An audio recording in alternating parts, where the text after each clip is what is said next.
ये दोनों side parallel है, पैरेलल नहीं दिखा तो ये मेरी ड्राइंग की गलती है, उतना आप लोग थोड़ा सा कॉम्प्रोमाइज करिएगा, बाकी सब कुछ बिल्कुल अच्छा है। तो ये देखिए ये वेक्टर b जिसको हमने यहाँ पे शिफ्ट कर दिया, ये यहाँ पर अभी वर्चुअल तरीके से असली में नहीं है, तो हमने इसे यहाँ पर शिफ्ट कर दिया। जब सारा काम हो जाएगा तो अल्टीमेटली फिर से हम इसे यहाँ पर लाके शिफ्ट करेंगे। ट्रायंगल का जो थर्ड साइड है उसको निकालना है, वो थर्ड साइड है क्या, रिजल्टेंट। तो ये जो रिजल्टेंट का पहले मैग्नीट्यूड निकालेंगे, मैग्नीट्यूड कैसे निकालेंगे, इसके लेंथ को हम फाइंड आउट करेंगे। लेंथ फाइंड आउट कैसे कर सकते हैं, पाइथागोरस थ्योरम अगर हम यहाँ पर लगाते हैं तो वो तो केवल किस तरह की पहला कदम, जब हम किसी भी दो वेक्टर को जोड़ते हैं तो रिजल्टेंट में भी एक वेक्टर आता है, उस वेक्टर को भी हम दो पार्ट में तोड़ सकते हैं, एक मैग्नीट्यूड और एक डायरेक्शन। तो हमारा पहला कदम है कि रिजल्टेंट वेक्टर का मैग्नीट्यूड निकालें। रिजल्टेंट वेक्टर का मैग्नीट्यूड निकालने का तरीका, आपका कोई अगर दोस्त होगा वो अगर बोलता है चलिए ठीक है आपने रिजल्टेंट का एंगल निकाला, वो वेक्टर a के रिस्पेक्ट में निकाला, अब अगर हम इसी वेक्टर r का एंगल वेक्टर b के रिस्पेक्ट में निकालना चाहते हैं, मतलब हम लोग ये एंगल निकालना चाहते हैं जिसको बीटा कहते हैं, क्या निकाल सकते हैं, हां निकाल सकते हैं। तो कैसे करना होगा, क्या करना होगा, तो आप एक चीज देखिए, इसको ट्रिक से समझ सकते हैं, पूरा पूरा डेरिवेशन करने की जरूरत भी नहीं है, आप सिंपल डेरिवेशन करेंगे तो मेथड यही होगा, बट आप इसको आसानी से ट्रिक से समझ सकते हैं। ऐसे सोचिए, ये बोल रहा है बॉय वॉक कर रहा है 5 मीटर टुवर्ड्स ईस्ट, चलिए भाई अच्छी बात, इसको यहां से यहां तक 5 मीटर बना दिए, ईस्ट डायरेक्शन में है, and going turns at an angle of 60 degree to the north. इसको बताना है, आपको अपनी कॉपी पर इस जो प्रॉब्लम है उसको सॉल्व करना है, बताना है कि फाइनली आंसर क्या आता है। तो ये पूरा का पूरा जो बाइट 3 का एक्सटेंडेड वर्जन था, हम लोगों को क्या बताया कि हम मैथमेटिकली किसी वेक्टर एडिशन को कैसे एनालाइज करते हैं, उस वेक्टर एडिशन के बाद जो रिजल्ट आता है उसका मैग्नीट्यूड और डायरेक्शन को कैसे निकाल सकते हैं। तो देखिए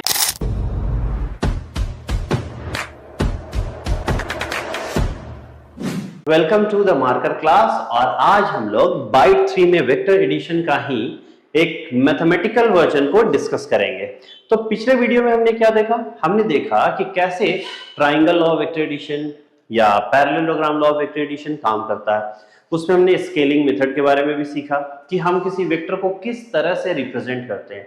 वेक्टर को रिप्रेजेंट करने का तरीका क्या होता है, तो वेक्टर को हम एक एरो से रिप्रेजेंट करते हैं। एरो का लेंथ क्या बताता है, उस वेक्टर का मैग्नीट्यूड, और एरो हेड क्या बताता है, उस वेक्टर का डायरेक्शन।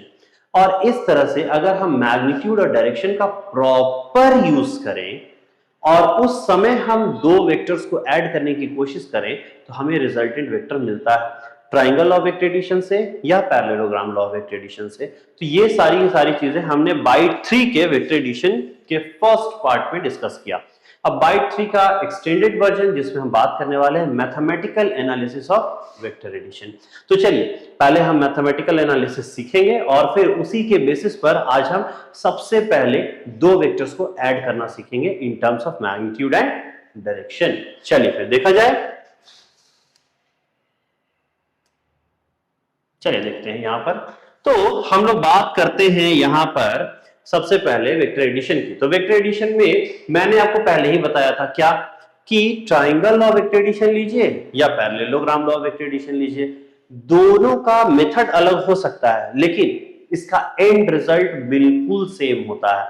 दोनों का मैथमेटिकल एनालिसिस बिल्कुल सेम होता है। तो मैथमेटिकल एनालिसिस अगर आप एक भी सीख गए तो आप किसी भी मेथड को यूज करके आसानी से दो वेक्टर्स को ऐड कर सकते हैं। तो चलिए हम लोग उस मेथड को इंप्लीमेंट करने की कोशिश करते हैं और मैथमेटिकल एनालिसिस स्टार्ट करते हैं।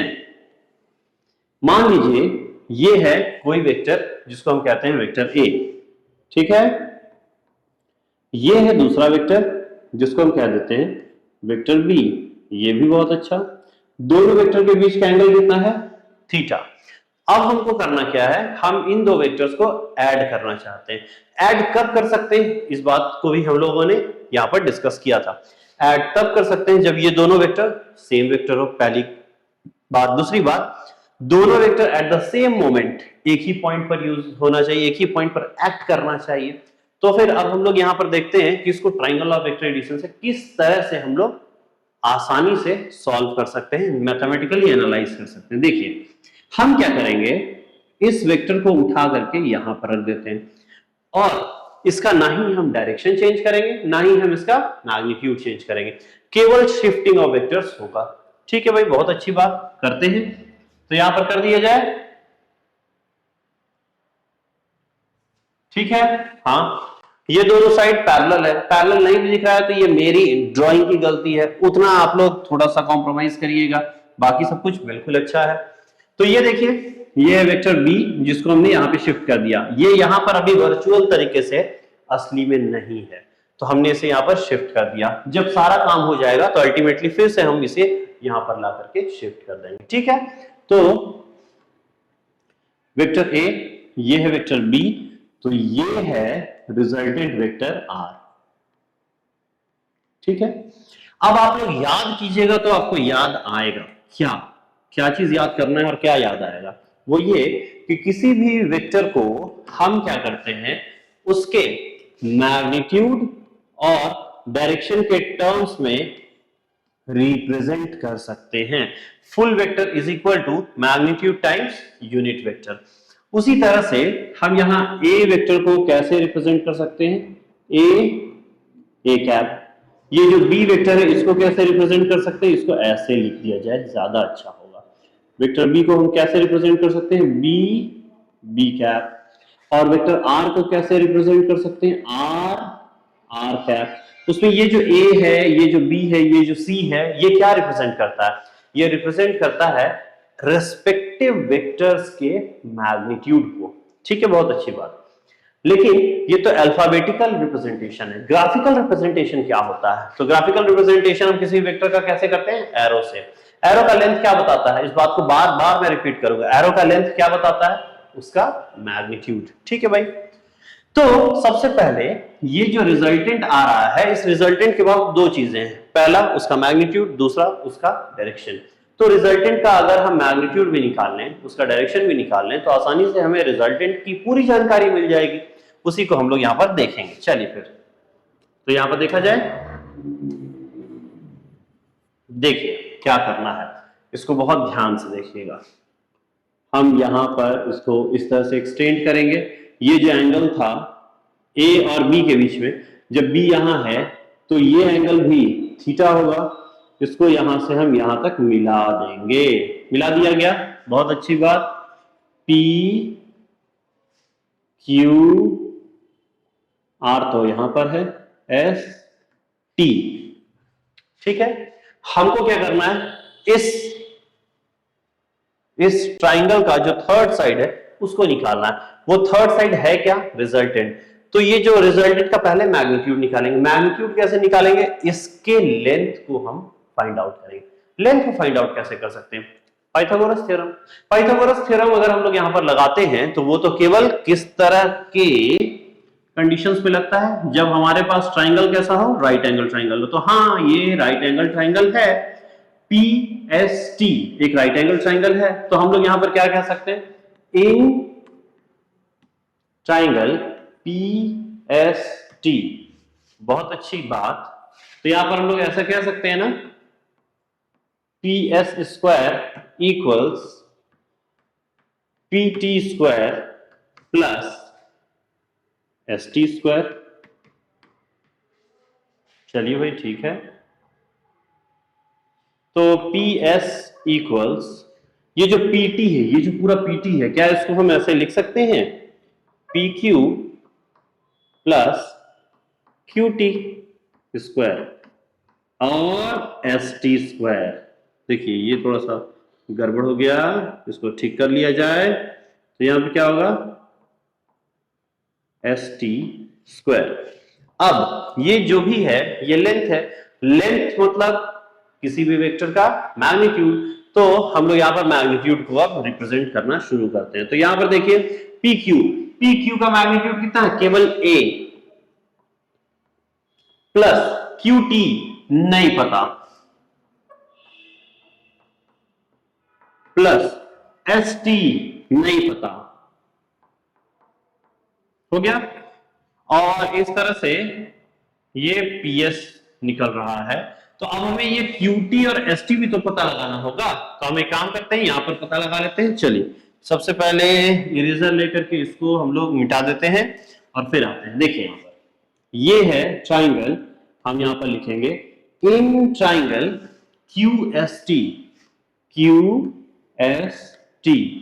ठीक है, यहां तक तो कोई दिक्कत नहीं। अब हमें क्या करना है, यहां पर साइन थीटा निकालने की कोशिश करते हैं। Sine theta is equal to क्या होगा, परपेंडिकुलर बाय हाइपोटेनस। परपेंडिकुलर क्या है, ST, हाइपोटेनस क्या है, QS अगर हम लिखते हैं, लिख ही देते हैं, तो उस समय देखिए ST तो हमें निकालना है, ST हमको पता नहीं। अब QS की बात करते हैं। देखिए QS जो लेंथ है, वो लेंथ क्या बताता है, वो लेंथ बताता है मैग्नीट्यूड। तो यही है मैग्नीट्यूड। तो हम QS की जगह क्या लिखेंगे, B। तो in short we can easily say ST equals B sine theta. ये B यहां आ गया, B साइन थीटा। तो इस तरह से हमने ये ST का काम पूरा कर लिया, बाकी बचा ये QT। तो similarly in the same triangle हम लोग क्या करने वाले हैं, cos थीटा निकालने वाले हैं। देखिए ध्यान से, cos theta is equal to क्या होता है, बेस बाय हाइपोटेनस। तो ये बेस है और ये हाइपोटेनस है, तो हम लोग क्या करेंगे यहाँ पर QT डिवाइडेड बाय हाइपोटेनस का कैसे पता चलेगा, उसका लेंथ क्या रिप्रेजेंट करता है, B मैग्नीट्यूड। सो ये मैग्नीट्यूड है B। तो फाइनली QT का भी वैल्यू आपको मिल जाता है। QT का वैल्यू क्या होगा, B cos थीटा। चलिए भाई बहुत अच्छी बात, हम लोगों को यहाँ पर ST का वैल्यू मिल गया, हम लोगों को यहाँ पर QT का वैल्यू मिल गया। अब हम क्या कर सकते हैं, यहाँ पर QT और ST का वैल्यू पुट करेंगे और फाइनली हम लोगों को आंसर मिल जाएगा। तो चलिए हम लोग देखते हैं कि ये काम कैसे होगा। ये PS क्या है, PS ये लेंथ है, किसी वेक्टर का लेंथ क्या रिप्रेजेंट करता है, उसका मैग्नीट्यूड, और इसी मैग्नीट्यूड को हम कैसे रिप्रेजेंट करते हैं लेटर वाइज, तो ये है देखिए R, यही है मैग्नीट्यूड। तो यहां पर हम लोग लेटर R PS की जगह लिखेंगे, रिजल्टेंट का मैग्नीट्यूड। आगे देखते चलते हैं, तो देखिए सबसे पहले PQ की जगह A लिखे हैं, बहुत अच्छी बात। यहां QT, तो QT का वैल्यू यहां पर आता है B cos थीटा, ये हम लोगों ने पहले से ही निकाल करके रखा है, स्क्वायर प्लस यहां पर क्या है ST का स्क्वायर, ST क्या निकाल करके रखा है हमने, B sin थीटा का होल स्क्वायर। अच्छी बात। अब यहां पर देखिए A प्लस B का होल स्क्वायर कैसे टूटेगा, A square plus B square cos square theta plus 2AB cos theta plus यहां पर सारा टर्म स्क्वायर हो जाएगा, that is B square sine square theta. बोलिए यहां तक तो हमें कोई दिक्कत नहीं है। अब देख सकते हैं आप इस टर्म में और इस टर्म में कुछ कॉमन लिया जा सकता है क्या, हाँ भाई बिल्कुल लिया जा सकता है। क्या, तो यहां पर हम लोग करके देखते हैं, ठीक है। इसको हम लोग इरेज भी कर सकते हैं आराम से, आप लोग वीडियो को पॉज करके थोड़ा बैक करके यहां पर देख सकते हैं। चलिए हम लोग यहां पर देखें, इन दोनों में हम लोग अभी R निकाल रहे हैं, R का मतलब होता है रिजल्टेंट वेक्टर का मैग्नीट्यूड। यहां पर हम लिख देते हैं A स्क्वायर लेटेड B A स्क्वायर प्लस, देखिए इसमें और इसमें हम B स्क्वायर को क्या ले सकते हैं कॉमन, तो ब्रैकेट में क्या बचेगा cos square theta plus sin square theta. और आप लोग बचपन से ये पढ़ते आ रहे हैं cos square theta plus sin square theta का वैल्यू क्या होता है 1, कैसे लिखने की जरूरत है नहीं, तो यहां पर हम लोग इसको नहीं लिखेंगे, ठीक है। हाँ, तो B स्क्वायर हो गया, बाकी जो बचा वो क्या है A स्क्वायर हो गया, इन दोनों को मिला के B स्क्वायर हो गया, बाकी बचा ये 2AB cos थीटा। और यही है वेक्टर सम करने का पहला कदम। जब हम किसी भी दो वेक्टर को जोड़ते हैं तो रिजल्टेंट में भी एक वेक्टर आता है, उस वेक्टर को भी हम दो पार्ट में तोड़ सकते हैं, एक मैग्नीट्यूड और एक डायरेक्शन। तो हमारा पहला कदम है कि रिजल्टेंट वेक्टर का मैग्नीट्यूड निकालें। रिजल्टेंट वेक्टर का मैग्नीट्यूड निकालने का तरीका क्या है, दिस इज द वे, ठीक है। अब आते हैं इसके डायरेक्शन को निकालने। तो डायरेक्शन हम लोग कैसे बताते हैं, पूर्व दिशा, पश्चिम, उत्तर, दक्षिण, east west, north south, north east, south west, इस तरह से बहुत सारा तरीका है। लेकिन क्या इससे भी कोई एप्ट और अप्रोप्रिएट तरीका है जो मैथमेटिकल टूल के थ्रू रिकॉग्नाइज किया जाता है, हाँ है, डिग्रीज। ये सबसे अच्छा तरीका है किसी भी चीज का डायरेक्शन बताने का। आप किसी भी वेक्टर का डायरेक्शन बता सकते हैं with respect to first vector और सेकंड वेक्टर। चलिए इस बात को हम लोग बहुत अच्छे तरीके से सीखते हैं, ठीक है। तो यहां पर देखा जाए तो यहां पर हम लोग अब बात करते हैं कि ट्राइंगल ऑफ वेक्टर एडिशन से डायरेक्शन कैसे निकालें। ये है एक वेक्टर A, ये था दूसरा वेक्टर B, ये एंगल था theta. Triangle of vector addition लगाना है, क्या करना है भाई, इस वेक्टर को उठा के यहां रख देना है। अच्छी बात, रख दिया गया, यहां पे लिख भी दिया जाए B वेक्टर, तो रिजल्टेंट होगा R वेक्टर। अब इस रिजल्टेंट का एंगल हम निकालेंगे with respect to vector A। Resultant का एंगल निकालेंगे with respect to vector A। तो चलिए निकाल के देखते हैं। तो इस वेक्टर को हम क्या करने वाले हैं, एक्सटेंड करने वाले हैं, यहां से यहां तक इसको हम बना दिए। ये है P Q R यूज हो गया है, S T, ये पूरा एंगल थीटा है, तो ये भी एंगल थीटा है। हमें क्या निकालना है?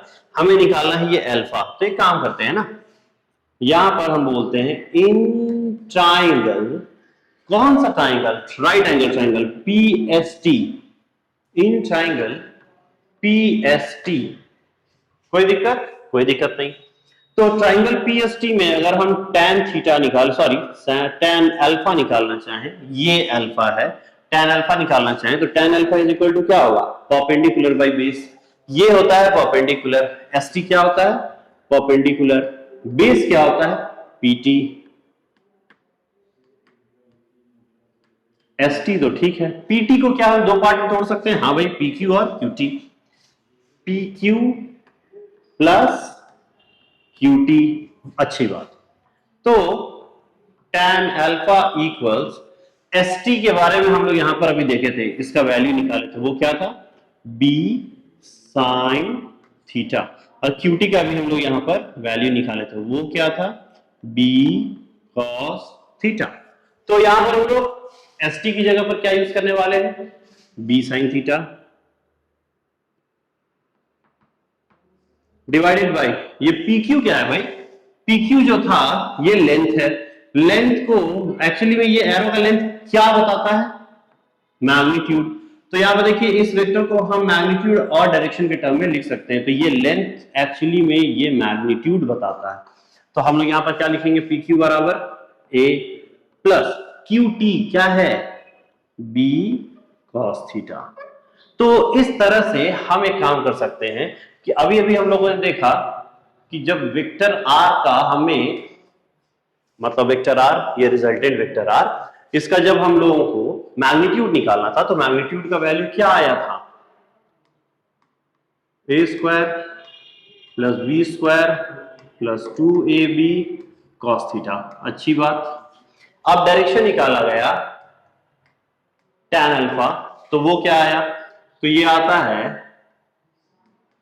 B sin theta divided by A plus B cos theta. ठीक है भाई, बहुत अच्छी बात। एक काम करते हैं, इसको आसानी से हम लोग हटा देते हैं और एक बात सोचते हैं। वो क्या?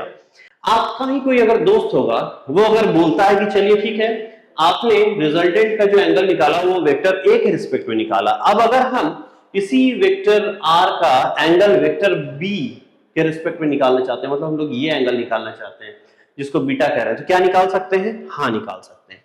तो कैसा करना होगा, क्या करना होगा? तो आप एक चीज देखिए, इसको केवल ट्रिक से ही समझ सकते हैं, पूरा का पूरा डेरिवेशन करने की जरूरत भी नहीं है।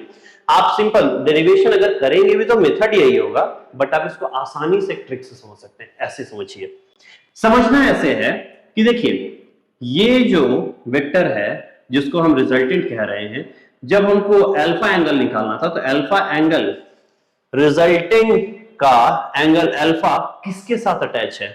ए के साथ। तो यहां ऊपर क्या हुआ? B sin theta. तो जब भी एंगल ए के साथ अटैच है तो ऊपर B हुआ।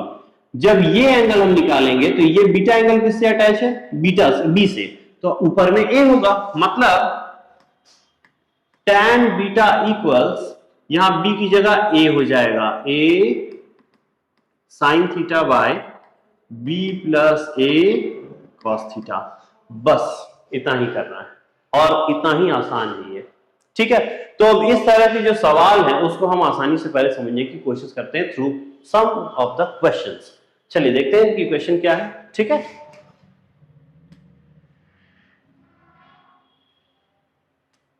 चलिए देखते हैं हम लोग क्वेश्चन क्या है।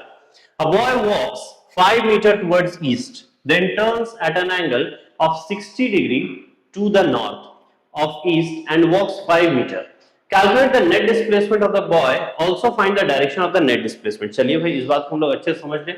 तो पहले इस चीज को समझे, उससे पहले आप एक चीज ध्यान दीजिए। A boy walks 5 meter towards east. तो जब भी हम काम करेंगे, वेक्टर का काम करेंगे, तो ये डायरेक्शन को अपने दिमाग में रखना है। क्या? ईस्ट, वेस्ट, नॉर्थ और south.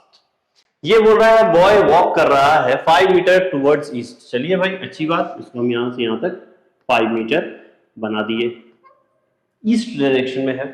And then turns at an angle of 60 degree to the north. तो नॉर्थ अगर हम लोग इसको बना दें ऐसे, ठीक है, तो ये टूवर्ड्स नॉर्थ शिफ्ट किया 60 degree to the north of east, east से 60 डिग्री नॉर्थ, मतलब यहां, और आगे चला फिर 5 मीटर तक, है कि नहीं? ईस्ट से ये कितना डिग्री चला है? 60 डिग्री। बहुत अच्छी बात। अब पूछ रहा है कैलकुलेट द नेट डिस्प्लेसमेंट। तो नेट डिस्प्लेसमेंट क्या होगा? These two vectors are in the same order, then the third side of the triangle taken in opposite order will be resultant. तो रिजल्टेंट निकालने के लिए क्या करना होगा? हमारे पास अभी हम लोगों ने सीखा है कि क्या करना होगा। यहां पर रिजल्टेंट निकालने के लिए ये है वेक्टर ए, ये है वेक्टर बी, दोनों के बीच का एंगल है 60 डिग्री।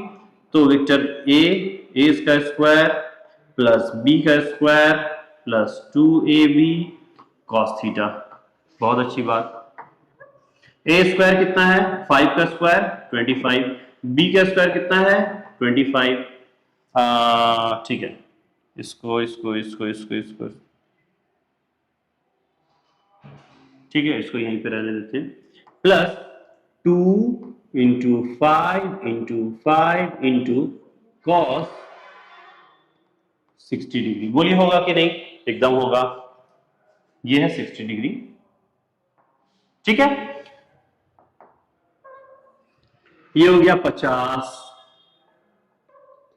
प्लस यहां पे देखिए cos 60 डिग्री का वैल्यू क्या होता है? 1/2। 1/2 कट जाएगा तो यहां क्या होगा? 25, जो कुल मिलाकर के यहां पे क्या होगा? 75। अब 75 का मतलब था 5√3। ये क्या होता है? 5√3। तो यही उसका डिस्प्लेसमेंट होगा, यही उसका डिस्प्लेसमेंट होगा। सिंपल, हमने दो वेक्टर को जोड़ दिया और डिस्प्लेसमेंट आ गया। अब क्या निकालना है? ये बोलता है also find the direction of the net displacement. चलिए भाई, तो ये है नेट डिस्प्लेसमेंट का, net displacement that is resultant. हमें उसका डायरेक्शन निकालना है। यहां पर अल्फा निकालते हैं। तो अल्फा निकालने का तरीका क्या था हमारे पास? हमारे पास तरीका ये था, चलिए देखते हैं भाई, ठीक है। देखिए, तो हम लोग ये देख लेते हैं, ये है 5 मीटर, ये है 5 मीटर, ये रिजल्टेंट है जो है 5√3 मीटर। ये एंगल कितना है भाई? 60 डिग्री। आपको क्या निकालना है? अल्फा। तो इसको हम ए वेक्टर की इक्विवेलेंट मान सकते हैं, इसको बी और इसको आर। तो हम लोगों के लिए अल्फा निकालने का तरीका क्या था? tan alpha. अच्छा, ये अल्फा ए वेक्टर के साथ है तो ऊपर में होगा बी, तो यहां पर लिखने वाले हैं B sine 60 degree divided by A plus B cos 60 degree. अच्छी बात। tan अल्फा इक्वल्स बी का वैल्यू क्या है भाई? 5√3/2, ए का वैल्यू 5 प्लस 5 और cos 60 का वैल्यू 1/2। तो यहां पर हम लोग ऐसे भी तो लिख सकते हैं 5√3/2, और इसको हम लोग देखिए यहाँ पे 1 2 2 इंटू 5 10 15, तो यहां पर हम लोग कर देते हैं 2/15। ये गया 3 बार में गया, कुल मिलाकर के ये बचता है 1/√3। tan अल्फा 1/√3 है, दैट मींस ये होता है tan 30 डिग्री। सो यहां पर हो जाएगा अल्फा इक्वल्स 30 डिग्री। चलिए, अच्छी बात है। तो हम लोगों को यहाँ पर एंगल भी मिल गया। अब आते हैं हम अपने अगले सवाल की तरफ, जो हम लोगों को और बेटर कॉन्सेप्ट को ग्रिप करने में हेल्प करेगा। वो कौन सा क्वेश्चन है? वो ये क्वेश्चन है, at what angle do the forces P plus Q, ये एक फोर्स है P plus Q, P minus Q act so that the resultant is this. तो इस बात को ऐसे समझते हैं, ठीक है। यहां पर देखिए, इस बात को समझने का तरीका क्या है? ये जो P प्लस Q है ये एक फोर्स है, मान लीजिए इसको हम F1 मान ले, और P माइनस Q दूसरा फोर्स है, F2 मान ले। इन दोनों का रिजल्टेंट है ये, तो इसको हम लोग F मान लेते हैं। तो कुल मिलाकर के यहाँ बात ये है कि फोर्स वेक्टर जो नेट फोर्स है, नेट फोर्स का मैग्नीट्यूड कैसे निकालते हैं, ए स्क्वायर, तो यहां पे ए स्क्वायर नहीं F1 स्क्वायर है, प्लस बी स्क्वायर, यहां पर F2 स्क्वायर है, plus 2 F1 F2 cos theta. आपको पूछा क्या गया है, at what angle do the forces this and this act so that the resultant is this, means you need to find out this value theta. अच्छी बात है, हम लोग स्क्वायरिंग बोथ द साइड्स करते हैं, तो स्क्वायरिंग बोथ द साइड्स करेंगे तो ये भी एफ स्क्वायर आएगा, एफ स्क्वायर बराबर आएगा F1 square plus F2 square plus 2F1 F2 cos theta, और फाइनली हम लोगों को ये थीटा का वैल्यू ही निकाल देना। चलिए अभी अच्छी बात देखा जाए, हाँ ये एफ स्क्वायर है, एफ स्क्वायर यही है ना, तो अगर ये एफ है तो एफ स्क्वायर का मतलब इसका रूट हम नहीं लिखेंगे, तो क्या लिखेंगे 3p square plus Q square. अच्छी बात है, F1 स्क्वायर, F1 ये है तो उसका स्क्वायर क्या होगा p प्लस क्यू का whole square. F2 square, F2 ये है तो उसका स्क्वायर क्या होगा p माइनस क्यू का whole square, plus 2F1 F2 cos theta, यहां पर लिख देते हैं 2F1 F2 cos थीटा। अच्छी बात, 3p square plus Q square equals. चलिए अब हम लोग इसके आगे देखते हैं कि मैथमेटिकली कैसे इसको एनालाइज करते हैं। तो a प्लस बी का होल स्क्वायर कैसा लिखेंगे हम लोग, p square plus Q square plus 2pq cos theta. ये क्या हो गया, cos थीटा हम लोग कैसे लिख सकते हैं, एक काम करें, इसको हम लोग क्लीन कर सकते हैं।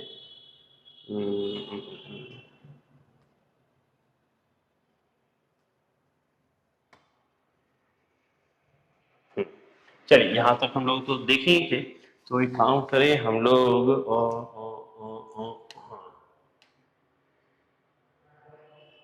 यहां पर एक मिनट हम लोग यहां पर बनाते हैं, ठीक है। चलिए देखते हैं यहां पर क्या होता है। तो देखिए हम लोग यहां पर क्या कर रहे थे, X square equals F1 square plus F2 square plus 2F1 F2 cos theta. इसका वैल्यू क्या था 3p square plus Q square, इसका वैल्यू क्या था p प्लस क्यू का होल स्क्वायर, इसका वैल्यू p माइनस क्यू का whole square plus 2p plus Q p minus Q cos theta. बोलिए यहां तक कोई दिक्कत, कोई दिक्कत नहीं, ये सिंपल मैथमेटिक्स है, इसमें तो हम लोगों को कुछ करना भी नहीं।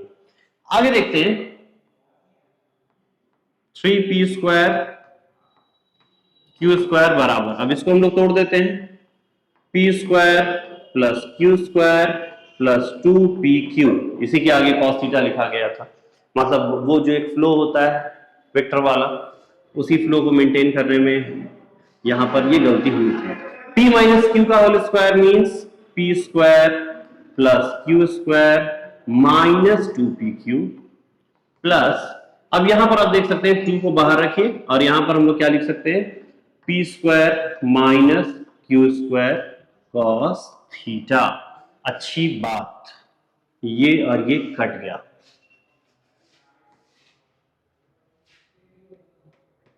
तो क्या होगा 3p square Q square equals, ये p स्क्वायर और p स्क्वायर को हम क्या करने वाले हैं, ओह माय गॉड, चलिए देखें, ये हो जाएगा 2p स्क्वायर, उसी तरह से ये q स्क्वायर और q स्क्वायर को क्या करने वाले हैं प्लस 2q स्क्वायर, फिर यहां पर देखिए ये हो जाएगा plus 2 P square minus Q square cos theta. इसको ऐसे ही रहने देते हैं और कुछ नहीं। ये पी स्क्वायर भी इधर, क्यू स्क्वायर भी इधर, तो ये 2p स्क्वायर आएगा तो ये आएगा पी स्क्वायर हो जाएगा। ये इधर आएगा तो माइनस क्यू स्क्वायर हो जाएगा equals 2p square minus Q square cos theta. अब हम आंसर के बहुत करीब हैं, जहां पे कॉस थीटा इक्वल्स होगा, इसको अगर इधर ले चले तो P square minus Q square divided by 2p square minus Q square, ये और ये कैंसल, आया कितना 1/2, होता कितना है cos 60 degree. So finally theta is equal to क्या होगा 60 डिग्री। मींस हम जिस दो वेक्टर्स की बात कर रहे थे p plus Q, p minus Q, उन दोनों के बीच का एंगल कितना होना चाहिए 60 डिग्री होना चाहिए। और इस तरह से हम इसको सॉल्व कर सकते हैं with the help of vector addition.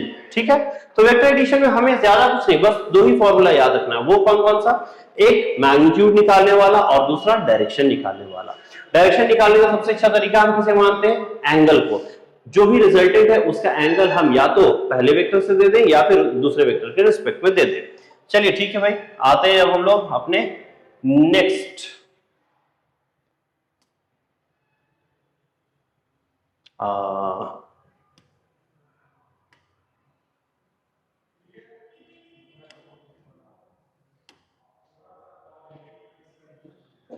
आते हैं अब अपने अगले सवाल की तरफ। देखिए यहां पर सवाल है what is the angle between 4a and 7a। यहां पे जो a है वो बोल्ड लेटर में दिखाया हुआ है, जो ये रिप्रेजेंट करता है कि ये वेक्टर है। चलिए ठीक है, तो वेक्टर तो दोनों a ही है, मतलब दोनों सेम है।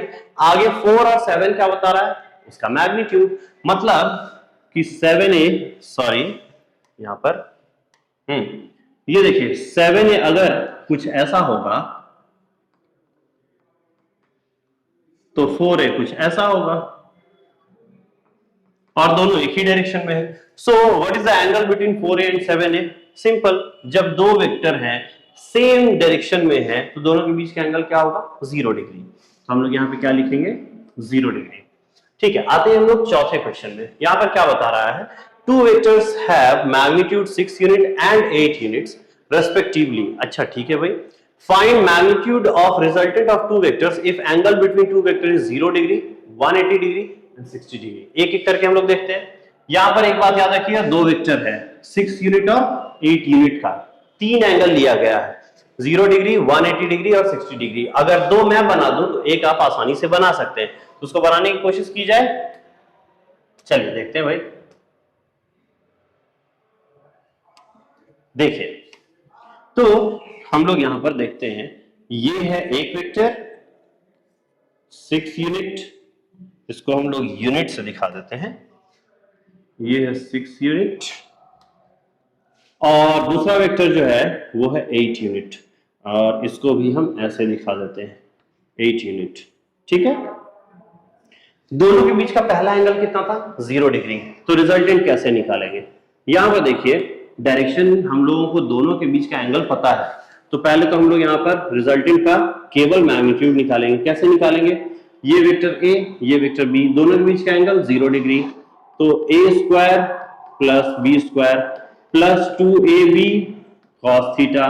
अच्छी बात है, a स्क्वायर का वैल्यू 6 का स्क्वायर प्लस 8 का square plus 2 into 6 into 8 cos 0 degree.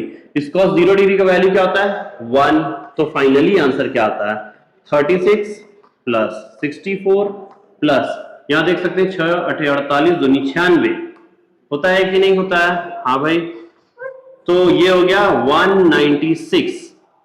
तो इसका रिजल्टेंट आपको आसानी से मिल गया। बहुत ज्यादा अगर डीप में जाना चाहते हैं तो 196 का जो रूट होता है स्क्वायर रूट वो 14 होता है। चलिए उसके बाद बताया गया हम लोगों को कि सेम वेक्टर है, बस एंगल बदल दिया गया है। अब एंगल कितना है